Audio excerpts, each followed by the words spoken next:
Talia Morgan was no stranger to first-class travel. As the CEO of a multinational tech firm with over 30,000 employees, she was used to being in boardrooms, not boardings gone wrong. But on a brisk Thursday morning, a flight from New York to San Francisco would unravel a chain of events that would leave an airline scrambling for answers, and an entire crew without jobs. Talia had arrived at JFK with her assistant, Priya, 2 hours early as always. She traveled light, wore an elegant black power suit, and carried only her leather tote and laptop. Everything about her exuded quiet confidence. She was booked in 1A, a VIP seat specially requested by her team weeks in advance due to her severe chronic back pain. It was her customary seat, next to the aisle, near the front, offering space and easy access. As she approached the gate, there were no issues. The attendant smiled at her, scanned her boarding pass, and she was the first to step onto the aircraft. But when she reached row 1, a white man was already seated in 1A. Confused, she checked her ticket again. "Excuse me," she said politely. "I believe you're in my seat." The man, dressed in a blazer and jeans, didn't even look up. "They moved me here. Must be a mistake."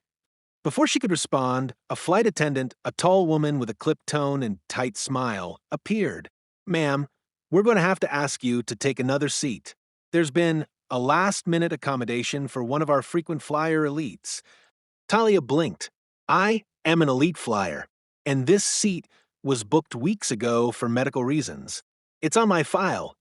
We understand, but Mr. Thompson is a platinum-level business partner with our corporate group.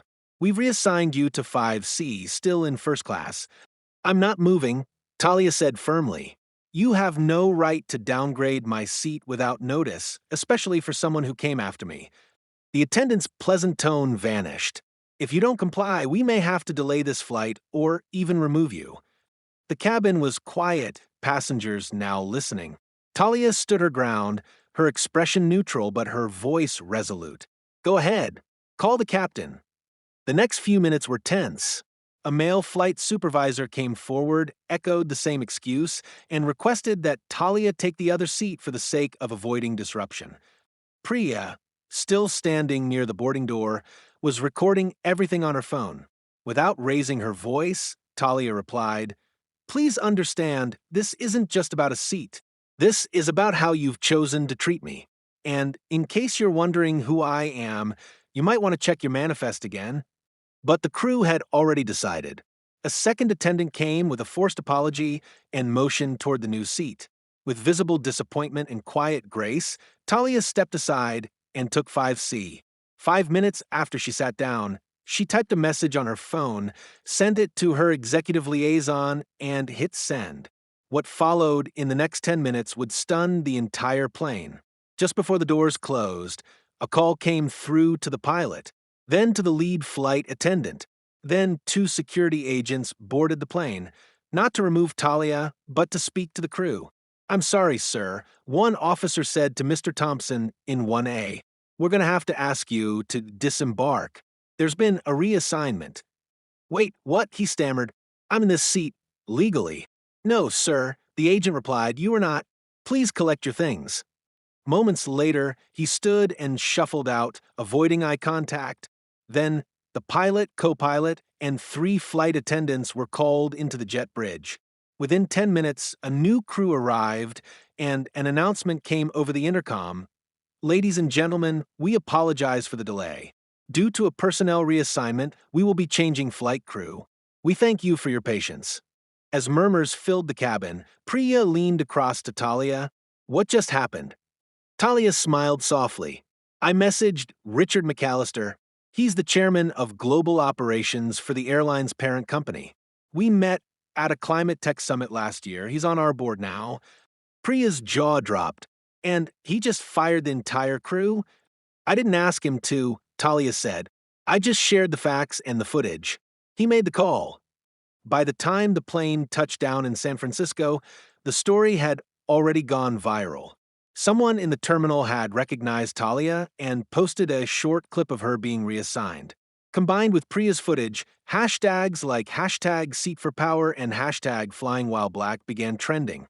Thousands of commenters slammed the airline for blatant racial bias, and employees who recognized the crew confirmed this wasn't their first complaint.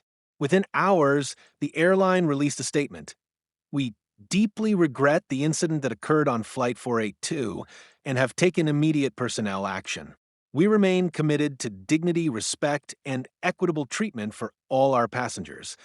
But for Talia, the issue wasn't just personal, it was systemic. I'm not looking for an apology, she said in an interview the next day. I'm looking for reform. If this happens to me, a CEO with visibility, imagine how many others are treated this way in silence. Over the next week, the airline's stock dipped 3%. Activist investors demanded answers. A civil rights group launched a petition for mandatory diversity and anti-bias training in all major U.S. airlines. Meanwhile, Talia's response was poised and powerful.